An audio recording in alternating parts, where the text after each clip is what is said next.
Bonjour Alain Sicard. Bonjour. Merci beaucoup d'être avec nous.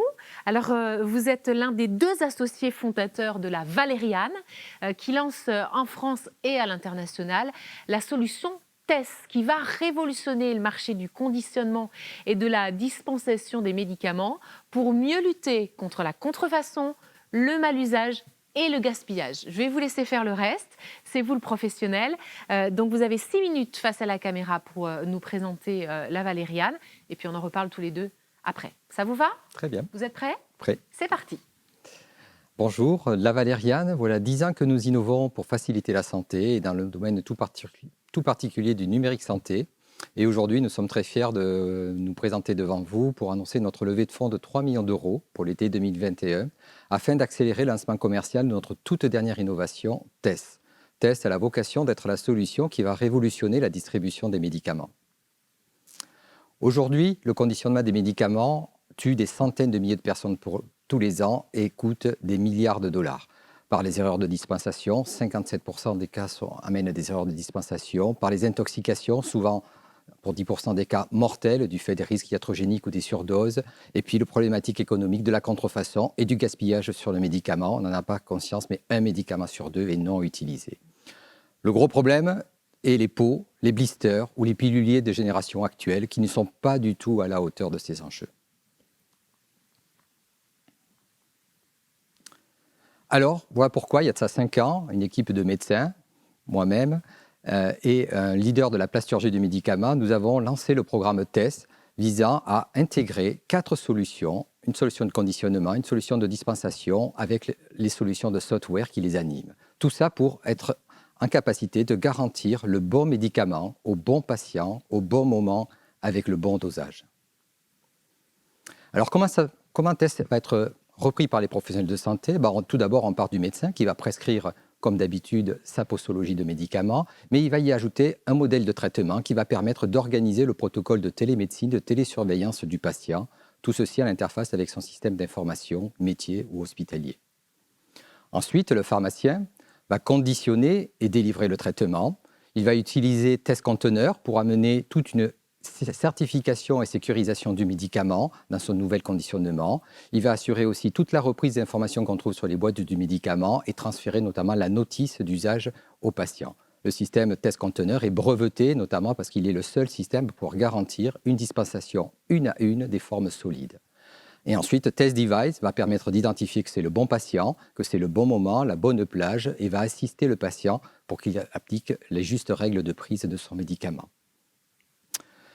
Ce qui fait que pour la troisième partie, pour le patient, tout devient beaucoup plus facile. Il va pouvoir prendre son traitement à domicile, en toute sécurité, selon les consignes que va lui donner le système, et en plus avec un pilulier qui est mobile, qui lui permet de l'utiliser n'importe où dans sa vie privée, dans sa vie professionnelle, au restaurant, là où il le souhaite. Et puis en même temps, il va pouvoir échanger avec l'équipe de soins, bien sûr, ses datas d'observance, mais aussi tous ces datas de monitoring santé, qui vont permettre à cette équipe de soins de rester en contact et connecter avec lui 24 heures sur 24, 7 jours sur 7.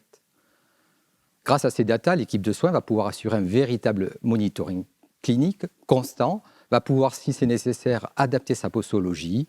En bref, TESS est la première solution au monde qui va permettre l'ajustement à distance de la posologie sans intervention manuelle préalable sur le pilulier et son préconditionnement.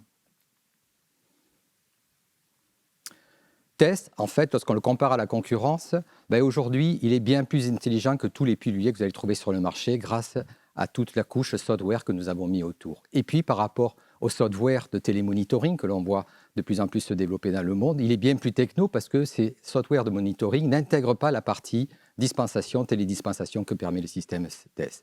Il a aussi les qualités d'être beaucoup plus facile à utiliser pour le patient. Il est mobile, il a une carte 3G, il s'utilise comme un smartphone, il est 100% sécurisé au niveau du décompte de la dispensation, et puis il a toute l'intelligence que lui apporte son software. PillPack, il y a de ça 2 ans, a été racheté $1 milliard aux États-Unis par Amazon avec un simple système de sachets plastiques équivalent à ce que peut faire TESS. TESS aujourd'hui est bien plus moderne et bien plus sécurisé que le système PillPack. Notre équipe, moi-même, dirigeant hospitalier depuis 30 ans, grand expert du monde de l'hospitalisation en cancérologie, Régis Atala, spécialiste du business développement dans des grandes sociétés internationales de plus de 3000 personnes, une équipe IT de 10 ingénieurs informatiques, une équipe métier composée de pharmaciens et d'infirmières et un board scientifique international. Et puis surtout pour l'industrialisation, le leader de la plasturgie du médicament en France, spécialiste des piluliers, SGH Healthcare, qui nous assure toute la capacité de scalabilité industrielle. Notre marché, ou nos marchés plutôt, nous allons nous aborder sur 3 marchés. D'abord le marché hospitalier, que personnellement je connais très bien, et qui est en attente de solutions de télésurveillance qui amènent ce niveau d'usage et de sécurité. Les groupements pharmaceutiques notamment, qui sont investis dans la PDA, préparation des doses administrées ou dans la vente par correspondance. Et enfin les laboratoires pharmaceutiques qui cherchent des systèmes d'intelligence permettant, en associant molécules et systèmes, d'améliorer l'efficacité du médicament. Sur ces 3 marchés qu'on va aborder en même temps, le premier qui répond aujourd'hui est plutôt le marché des hôpitaux, naturellement, qui doit s'engager aujourd'hui, s'investir dans la télésurveillance, pour lequel nous avons déjà signé 3 contrats majeurs sur 3 leaders français. Nous avons 2 prospects validés aux États-Unis. Nous avons 3 gros prospects français de plus en négociation pour lesquels on va closer avant la fin de l'année. Et puis nous sommes en cours de référencement dans les 2 principales centrales d'achat hospitalières françaises, avec des marchés qui sont récurrents et qui représentent pour chaque établissement plus de 50 000 € par an. Notre roadmap, pour 2020, nous avons déjà 6 hôpitaux quasiment acquis. Nous souhaitons lever 3 millions d'euros pour justement pouvoir, à partir de 2021, accélérer notre développement commercial à l'international et bien sûr en France, avec un objectif 2023, 15 millions d'euros de chiffre d'affaires, 51 hôpitaux clients, 11 grands groupements de pharmacie et 2 essais cliniques, dispositifs médicaux, réalisés en partenariat avec 2 grands laboratoires pharmaceutiques mondialement majeurs. Si on réussit cet objectif en 2023, après le monde nous est ouvert sur toutes les pathologies, avec, on va dire en rêvant, 200 000 dispositifs vendus en 2025, ce qui nous amènerait à 180 millions d'euros de chiffre d'affaires. TESS a le potentiel d'une licorne qui va révolutionner le marché du médicament. Tout cela pour faciliter la santé, d'un usage des médicaments bien plus facile, bien plus sûr et bien plus économique. Merci et bravo Roland Sica. Vous êtes certain que les hôpitaux financeront le software et le hardware de la solution TESS ? Oui, parce que le Covid, quelque part, a beaucoup de problèmes économiques, mais effectivement a révélé dans le système hospitalier français, notamment, que la télémédecine, la télésurveillance devait être développée. Ça fait longtemps que les hôpitaux, on cherche à développer nos services hors des murs de l'hôpital, et nous avons besoin de technologies là-dessus. Et le ministère de la Santé, en septembre, il y a une directive du ministère dans ce sens-là, de la DGOS, qui finance les hôpitaux, notamment en cancérologie, en néphrologie, en diabétologie, qui vont développer ces services de télésurveillance. Et pour cela, nous avons besoin des outils, du software, et puis bien sûr un outil de télédispensation pour lequel TESS est le premier à venir sur le marché. Merci beaucoup pour ces explications qui étaient très claires. Merci. Je vous propose tout de suite de passer au pitch numéro 10.